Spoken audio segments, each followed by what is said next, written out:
I'm so happy to bring to you today one of my dear friends and a true sparkling gem in the world of kirtan, or the practice of chanting the divine names, Nina Rao. And today, Nina is going to speak about, or attempt to speak about, something that's really hard to express, which is her relationship with her own spiritual teacher or guru, Sri Siddhima, who we're going to somehow bring to you, knowing that what Siddhima is and was and will be is ineffable. So it's the mystical paradox to try to express that which transcends language and certainly concepts. But first, I want to tell you a little bit about Nina. Nina Rao is a seeker, a chantress, and a wildlife lover. Her main spiritual practice is chanting the divine names in the Indian tradition. Nina is from India, and among other things, she's the longtime assistant to Krishnadas, the renowned kirtan singer, and is very much a powerful transmitter of that sacred practice of kirtan from in her own life, from her root tradition in India. She's recorded a number of exquisite albums of chant, and you can find her on her website, ninaraochant.com. So, Nina, welcome. Thank you so much for saying yes to my invitation. How could I not? I'll say yes to anything you ask me, Mirabai. Oh, thank you. Literally. Thank you. That warms my heart. It's, so much of this, the conversations that I'm having on this summit, but, especially certain ones like this one, are just a continuation of my own life in having soul conversations with soul friends. And I can't think of anything I'd rather do, in the Indian tradition and in Hinduism, of course, we call it satsang, that community. It's more than community, it's soul family. And so it's really a joy to do this with you. And for me. Thank you. So you had the profound good karma as something to have your life intersect with a true saint, Sri Siddhima, in India, and for many years, for decades. And it's so I guess a big opening question would be, maybe first a little bit about her, knowing that it's difficult to speak about someone like this, and how you encountered her and how she's continued to weave into your path.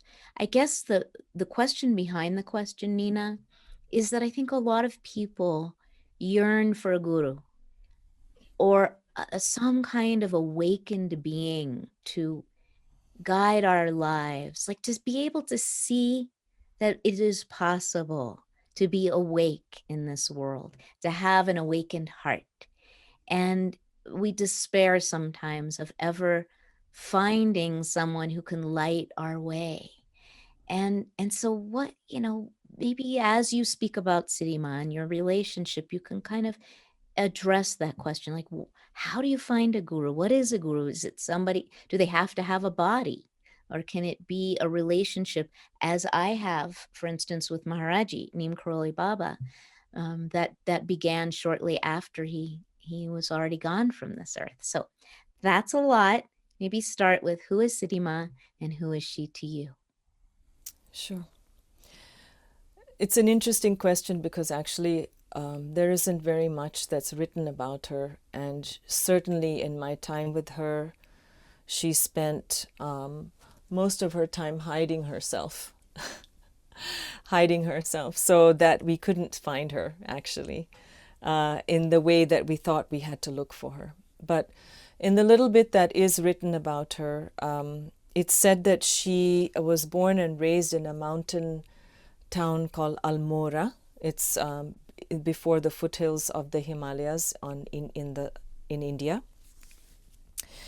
And she was given that name Siddhi. with Siddhi actually means perfection. And as a child, she there isn't much that's written about her, and I haven't seen any photographs of her until she was a young woman.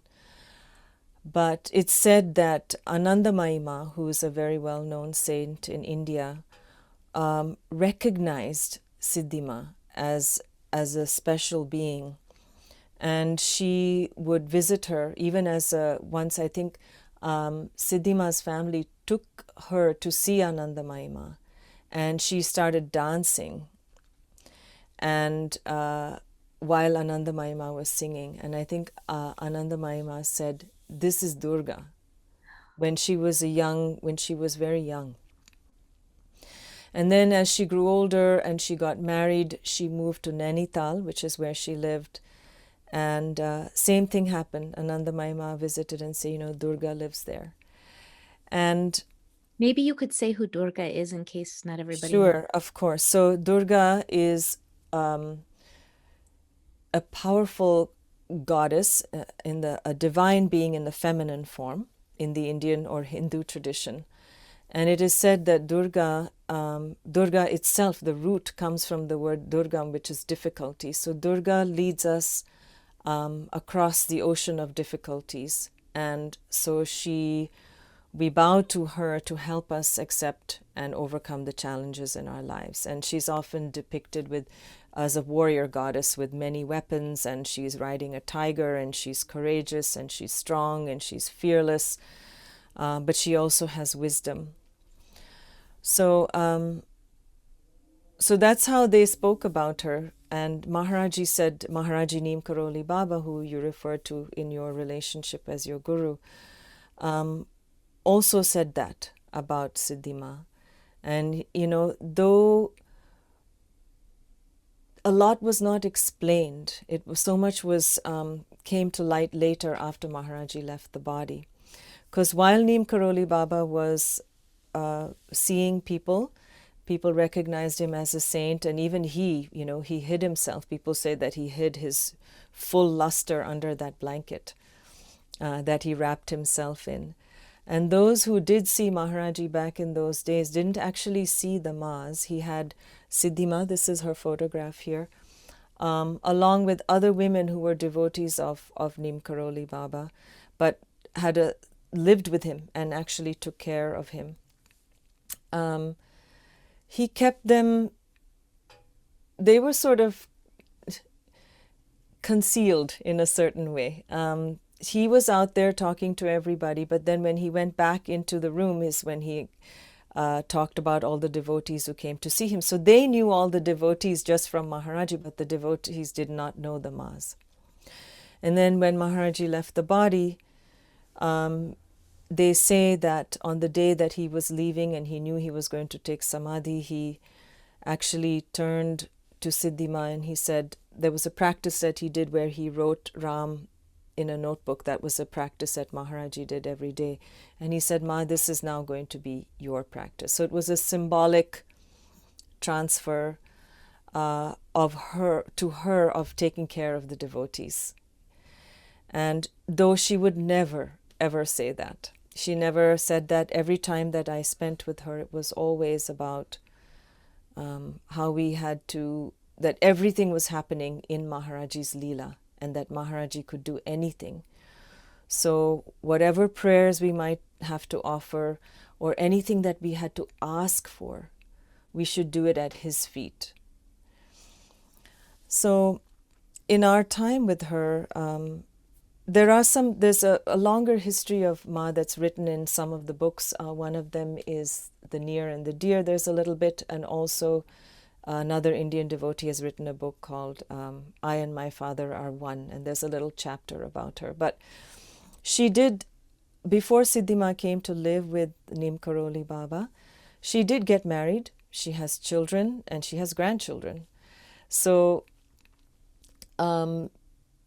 and then when her husband died, she then ended up leaving home and being with Maharaji. But there are great stories of when she was married and she and some of the Ma's would finish all their work at home And then in the middle of the night, because in those days there weren't, paved roads and cars and buses, they would walk through the jungle to be with Maharaji, and he would say, oh, these Mahs, they're crazy. But this is what they did. And I think that in my meeting Siddhima, I really had the finest, clearest model of one who is devoted. I mean, she was Hanuman, as I could see her, in her devotion to Maharaji, in the same way that Hanuman is devoted to Sri Ram. So Sri Ram and Hanuman are, as you know, Mirabai, and others might not know, are central characters in a very beautiful sacred text called the Ramayana. And in that story, Hanuman is in full service and fully surrendered to the divine being who is Ram. But the complicated thing with all these beings is, and this is what I was saying earlier, is that it's very hard to really know who they are. Because it's also said that Maharaji would talk about Siddhima and say, there is Katyayani, so that's another name for the goddess. And he said, and it's because of her that Hanuman had to manifest. And essentially he was referring to himself because people considered him a manifestation of Hanuman. So these are all such subtle, what does it mean? I don't know, but what we felt in her presence was the kind of love that wasn't given. It's not that you gave her love and she gave it back to you. She just was. And when you were in her presence, one felt that everything would be okay and is okay, even if it's difficult. Because she had that, she was so centered in her space that whatever you came to her with was okay. And she only responded in a comforting, loving way. And, all of us went to her with the craziest of things going on, some of them truly difficult things, and others could be like, well, should I be vegetarian? Should I not be? Or what spiritual practices should I do? And how can I save the world? Why are the trees being cut? I mean, you name it, any kind of question, or my partner is not being faithful to me, whatever, or a tragic sickness, or a loss of a family member, so many different things, and she was always there. And the devotees of Neem Karoli Baba said that, including some of the Indian devotees who I spoke to later, said that she, because of her, after Neem Karoli Baba left the body and everybody was filled with grief at his loss, they could go to her, and she kept the love of Maharaji alive for everyone because of her devotion to him. Nina, so, when you talk about Durga being fierce, Yeah. and Siddhima being Anandamayama is just one of my great heroes of all times. The fact that Anandamayama would recognize that in Siddhima is so moving to me. But what I noticed from being in her presence, and being in yours too, frankly, Nina, is that this loving heart is not a squishy, sentimental, indulgent kind of love. It's so when I had the great good fortune of being with Siddhima once, over an extended period of time at the ashram there in North India. And I was grieving the death of my daughter, and it doesn't get kind of more rigorous and challenging than that, to bear to bear the unbearable in that particular way, right? And Siddhima was incredibly helpful to me, so much so that the epilogue of my memoir about Jenny, about my daughter's death, the epilogue is about Siddhima and about that experience. But she was not coddling in her unconditional loving comfort of my heart. I mean, she said the most comforting thing anyone could have ever said, which is, Jenny died in joy. Because, of course, as a mother, what I worried the most about was that she was in pain. She died in an accident, right? And that she was in pain, and no, she died in joy. And that did it. It was the medicine I had been looking for at that point for a number of years. But there was no way in which she was indulging anything. She was Durga. She was that fierce warrior goddess, um, helping me to cross that ocean of suffering. So maybe you could say a little bit about that, because I see that quality in you too, Nina, that you've got this vastly loving heart, and you don't take any bullshit. What do you think about this? Yeah, it's an interesting thing to reflect on, and I think it's almost a lifelong pursuit in some ways. When people ask me about Siddhima, the first thing that comes to mind is her absolute clarity on everything. That's what arises in me, is that she saw everything as it was. Mm. And she also had the ability to transmit that to us in a way that felt manageable or acceptable. And that's helpful, because sometimes, we're at a complete loss about which way to go, how to perceive something that might be going on in our lives, or a thought process in our mind. And she was able to just cut right through, and she was so simple, such simplicity in everything she did. But she was also considerate and concerned for the needs of each person that was in front of her. And I think that when you combine all these qualities, you override the bullshit part, which is that mostly bullshit is not helpful to anybody. So when she can cut right through it by how she says, how she speaks or reacts or doesn't react to what might be going on, then there's no space for that anymore. Mm. That's how it felt for me. She was just always very clear, and you had a complicated question to ask her. Sometimes her response would actually be a question. And then you would reflect back and say, oh, right, okay, well, and I saw this often because I translated for her, for a lot of Westerners who would be there, and I could speak Hindi. And she would say that she can't understand English, but I really felt like whatever question was asked was just transmitted heart to heart. And she just gave me the blessing of being able to sit with her and pretend like I was actually doing something. But there were times when she would say something to somebody and she'd look at me, she's like, right, don't you think so? And then she would turn back to the person. And so I learned a lot of lessons with her that way. But she also taught me, on a very practical level. I first met her in 1998. And I was in one stage of my life, I was a single woman, and I had I owned a company. I was taking people on wildlife trips. And I was also chanting with Krishnadas, which is how I met Siddhima. It's because of him that I was introduced to this being named Karoli Baba. And I was longing so much at that time for something. And then when I met Krishnadas and he talked about Maharaji that way, I thought, oh yeah, that's what I want. I want a guru.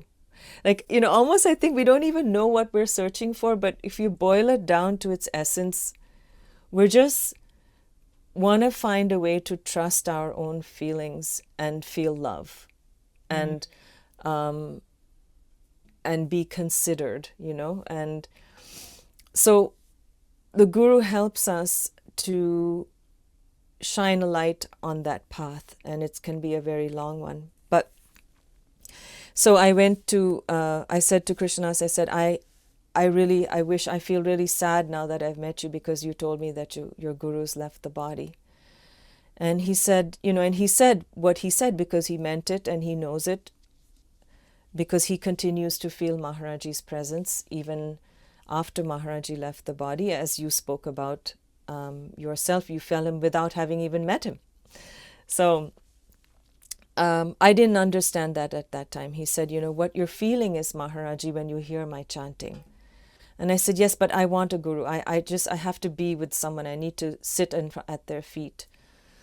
So finally I said, okay, look, I might not be able to meet him, but I want to go to Kenchi. Maybe something will happen if I go to the temple. Now, in those days, you know, nobody was talking about Siddhima because she didn't really want to be spoken about. She was always keeping herself very quiet. So he said, okay, if you're going, well, then you should go when Siddhima is there. So I did go, and it was during Devi Navratri, the 9 days in worship of Durga. And my first experience was that I thought, I'm going to walk into this room and I will just be, you know, the arrow will pierce my heart and I will be in love and everything will be okay. And we walked into the room and she was very quiet and she didn't really say very much except that, oh, you've come from here. Ah, you're a friend of Krishnadas. Okay. You know, go and take food. And my memory of that moment was that I just saw, I felt when I walked in the room the same presence that I felt when Krishnadas first sang Sri Ram Jai Ram that I heard.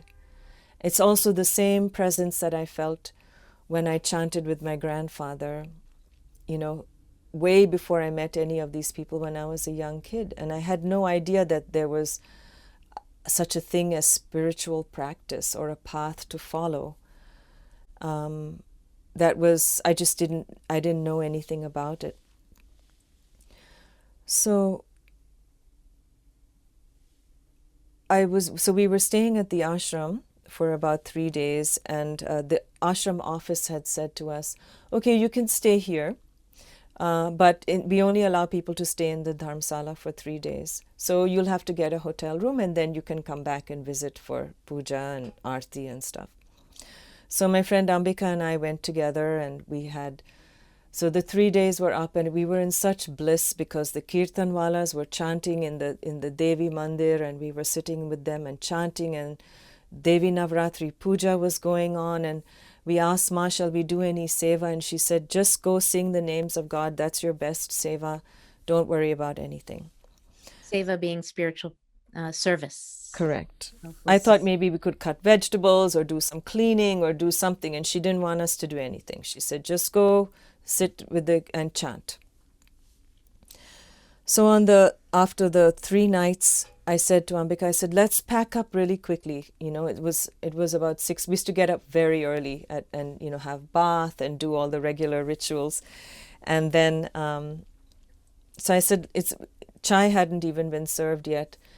And so we were packing, and Ambika, I'm an early packer and she's a late packer. So I was sitting there on the bed and I said, Ambika, could you please, we need to go so we can come back and be back in time for the start of the other pujas that were going on.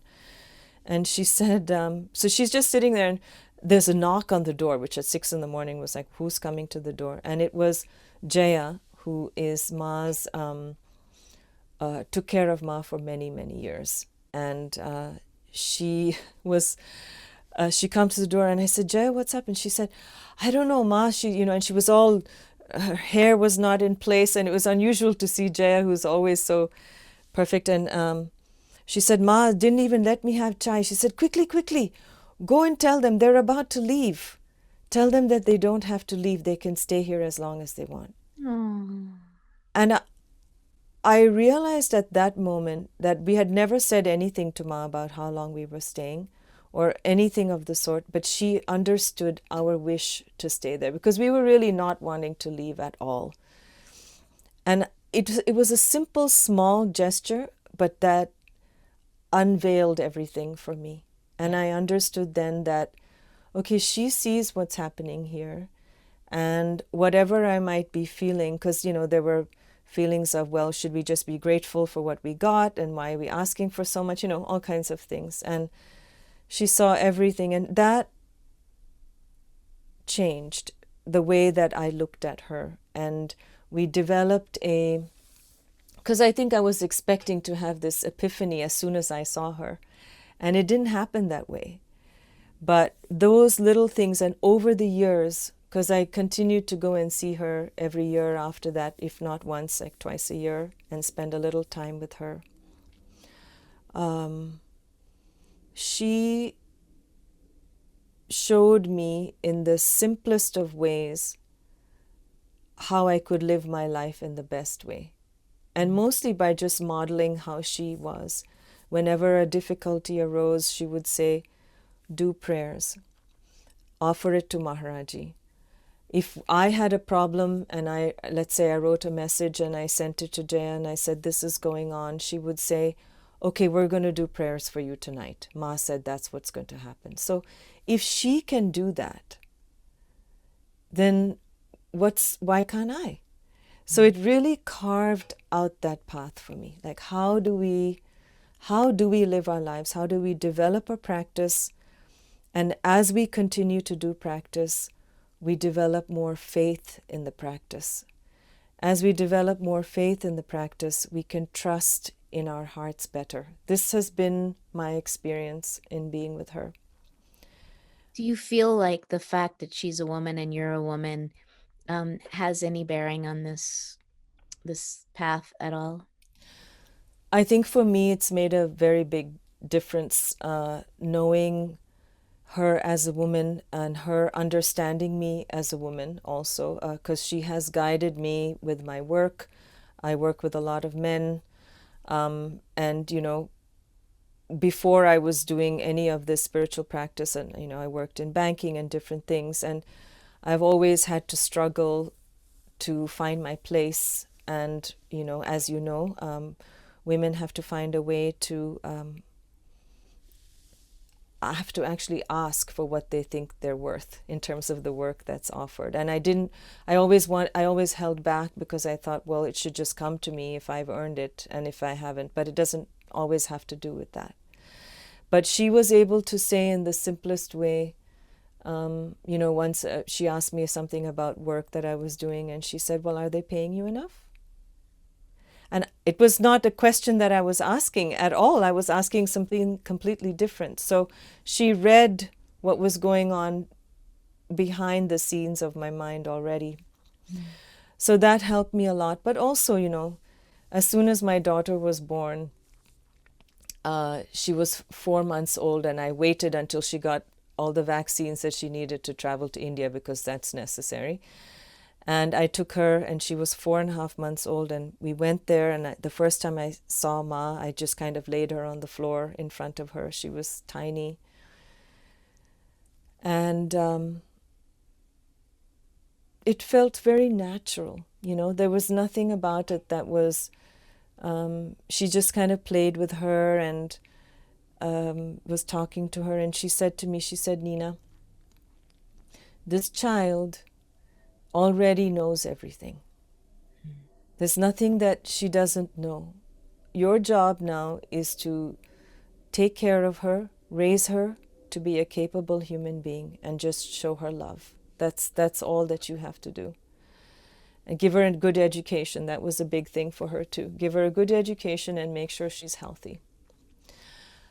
But there were small little things that made a big difference. Like, for example, if I had my baby with her and we were in darshan together and she was fussy, like it was very easy to breastfeed her in the same room as Ma. Like little things like that, where in India there's a separation, between men and women in this way. I've been with other saints who are men, and it was different. There's a definite boundary, but in this case, everything was okay. We could just hang out with her as women, and that felt liberating. She even was cooking until well into old age. And when I was there, she was making kheer, the sweet rice Yeah. pudding, and offering it under the full moon for Yeah.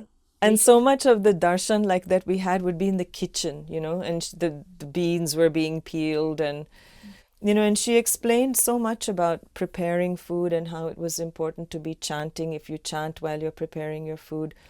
You know, that it would be blessed food. It's prasad, so offer it first and then have it yourself. So that's what she did in the temples. But I think that she gave us a lot of gifts.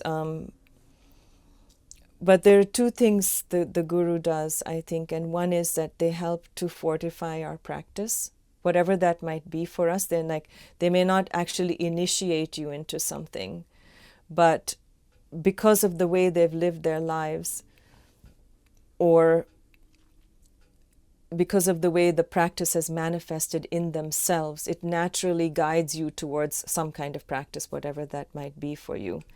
But Ma, for us, was very specific about developing a discipline around practice, because she said you're going to have to be able to do this every day, so that as things arise, you're going to have the strength to deal with it. You're also going to have the strength to surrender to them.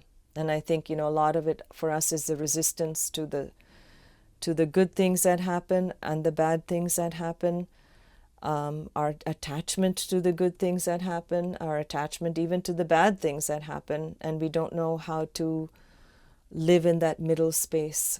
And so she, through her talking about practice, and at every turn, with every question she gave, she should say, pray to Hanuman, pray to Maharaji.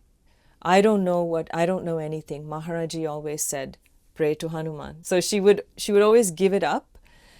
But at the same time, we could see how everything was a practice, the way she kept the temples, the way we were fed.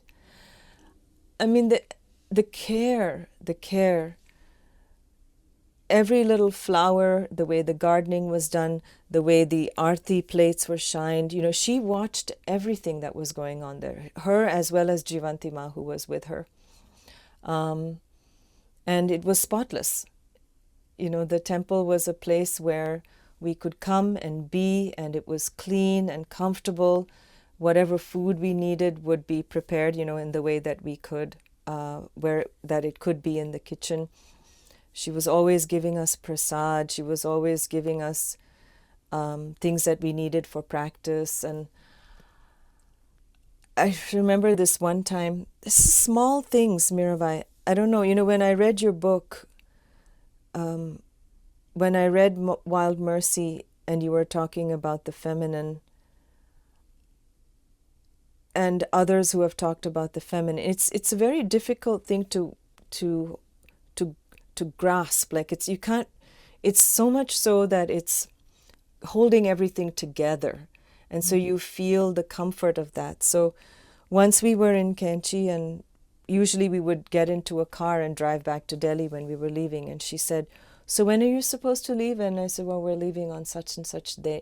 And she said, come and see me. I want to talk to you about your travel plans. So we went to see her in her room, and she said, this is what you're going to do. Rather than driving, I think it's best that you don't drive all the way to Delhi. We're going to arrange for your train tickets. I'm going to put you in touch with this travel agent. Get your train tickets to go to Delhi 2 days from now, and go and stay at this devotees hotel in the nearby town. And I didn't even ask why. I figure she's going to know that I didn't ask why. I just trusted that that was the best thing. So the next day we left, and a basket of food was brought to us, like prepared hot from the kitchen. And where I was standing at the gate, and we got in the cars, we drove to the nearby town, and we were staying in this hotel, and she wanted us to eat food prepared from the ashram. So I opened the basket, and it was delicious puris and potatoes and things. And then there was a little container of salt. And I just felt so moved that there would be a little container of salt. I don't know why. And so when I spoke with Jaya on the phone after that, I said, Jaya, this was... And she said, Ma packed that basket for you herself. Oh, wow. So no task was too big or too small for her. And so I feel like by these little gestures like this, we're all learning more and more how everything we do in our life, how we are with every person in our life, is our spiritual practice as well. Mm, and that feels to me like the embodied feminine right there. It's such a beautiful example. Nina, what an amazing thing for us to be able to, through you, have the fragrance of this great being. And you must miss her. I mean, I know she's always with you, but just the human part. Do you miss her? I do. What did happen in the later years, just before she left the body, and actually it was 3 years yesterday, 3 years ago yesterday, is that she found a way to let us know that we would have to make some space on the physical realm between her and me. So even though we went to see her regularly, we weren't able to hang out with her that much. We could see her, we'd have to see her a little bit from a distance. You know, it wasn't as intimate as it used to be. Although the last time that I was able to see her, when she was in the body, we actually got to sit with her in a living room, and I was able to chant, which was a great blessing for me, because she had become very, very quiet in those last couple of years, and most of the time when we sat with her, we didn't even ask her questions anymore. It was just sitting in quiet. But that day, Jaya said, "Nina, why don't you sing?" So we were all sitting in this room. Uma was with me, my daughter, and a couple of friends. And she was just sitting on the sofa, quiet like this, Ma, with her eyes closed. And I started singing, and as I do when I sing, I closed my eyes. And I finished singing, and I opened my eyes, like after the quiet had calmed for a little, and I looked up at her, and she was like leaned over like this on the sofa, and she said, "Bahut acha," Mm. which, if you know Hindi, that means very nice or very good. And it felt like she enjoyed it. I don't know, whatever it was, it felt good for me. So I had that last moment with her, and I held her hand, and then I didn't see her again that way. Mm. Beautiful. Well, would you take us home with a chant near now Sure. as we move to close? Okay. So this chant I actually came to me one night, in my sleep, when I was recording my first album, and I hadn't even finished. I mean, I'd finished recording in the studio, and this melody with these words came to me. And the words of it are Jai Ma, Jai Guru Maharani, Guru Antaryami. So Jai Ma is glory to the mother. Jai Guru Maharani is glory to the Guru, who is a great queen. Guru Antaryami, Guru as in the knower of all hearts. And my experience of her is that she trusts my heart, knows my heart. And because she does, I can trust my heart. That's her greatest gift to me. I'm learning. I'm learning.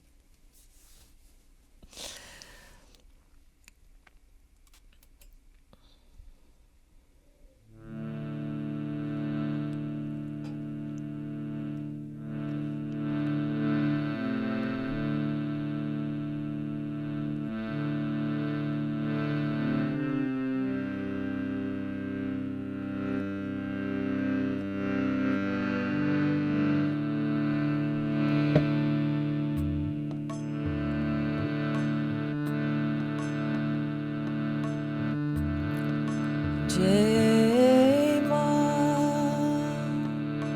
Jai Guru Maharani, Guru Antaryami,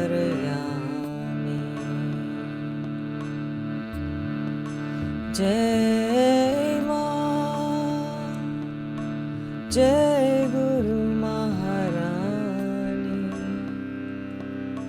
Guru Antaryami,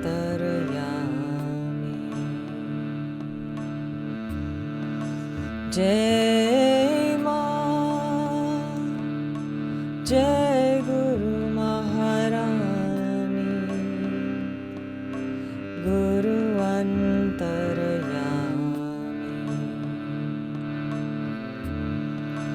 Devi Mata, Jai Guru Maharani, Guru Antaryami, Devi Mata, Jai Guru Maharani, Guru Antaryami, Devi Mata, Jai Guru Maharani, Guru Antaryami, Jai Ma,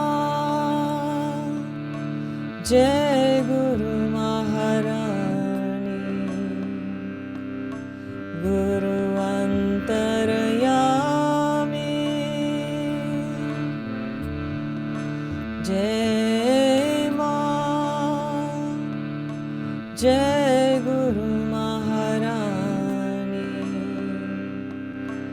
Guru Antaryami, Jai Ma, Jai Guru Maharani, Guru Antaryami, Jai Ma, Jai Guru Maharani, Guru Antaryami, Devi Mata, Jai Guru Maharani, Guru Antaryami, Devi Mata, Jai Guru Maharani, Guru Antaryami,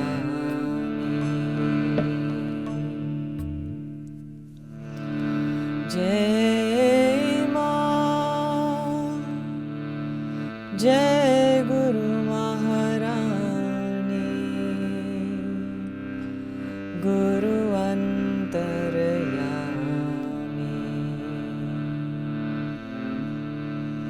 Jai Ma, Jai Guru Maharani, Guru Antaryami.